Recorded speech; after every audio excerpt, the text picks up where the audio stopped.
Hey everyone, welcome to Being Classy. In this video, I want to show you how to save a Word document file as a PDF file. Alright, so I'm going to navigate up to my file. This is on a MacBook, so if you're on a PC, you need to find File.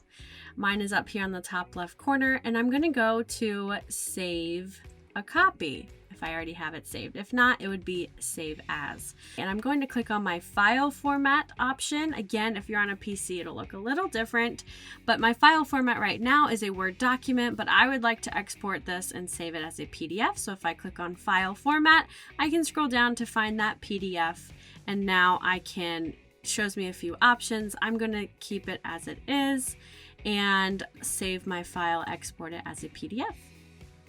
So now I have that file as a Word document and a PDF file. I hope this video was helpful for you. If it was, go ahead and like this video, share it out with anyone else who may benefit from it, and don't forget to subscribe to our channel. I'll catch you in the next video.